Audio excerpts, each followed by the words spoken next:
de cette réunion ce matin déjà.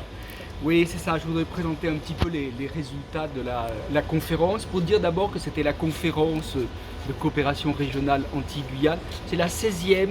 C'était important parce que pendant 3 ans et demi, la conférence ne s'est pas tenue à cause du Covid et de différentes échéances. Donc tout le monde était heureux de se retrouver et de pouvoir échanger.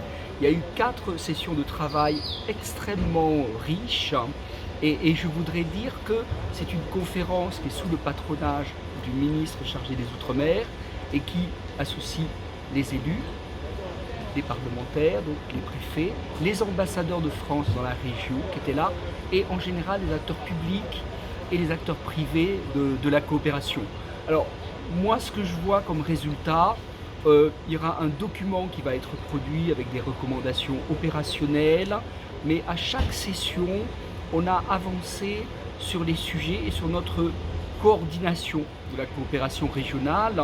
Par exemple, sur la santé, il y a l'idée qu'il y ait une plateforme des acteurs, c'est les ARF, les CHU, pour mieux relancer la coopération régionale après le Covid.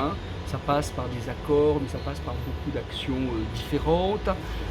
Sur les sargasses, il y a des recommandations très importantes où le projet SARCOP européen, piloté par la région Guadeloupe, va se concentrer aussi sur la sensibilisation au niveau international des différentes enceintes multilatérales avec l'aide de l'État, parce que les sargasses, il faut agir évidemment au niveau local, c'est clair.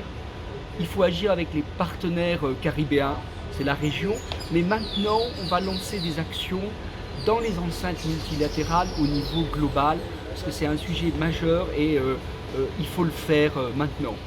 On a annoncé aussi une initiative sur les risques naturels, parce qu'avec le réchauffement climatique, il y aura de plus en plus de phénomènes extrêmes, c'est évident. Donc il y aura une initiative française pour que les sécurités civiles des États et des territoires de la Caraïbe puissent répondre ensemble plus rapidement.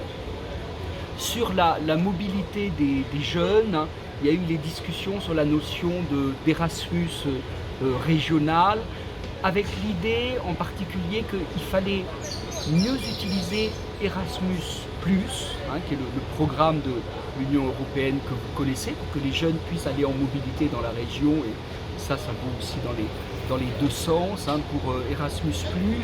Donc utiliser les outils de mobilité, notamment avec le soutien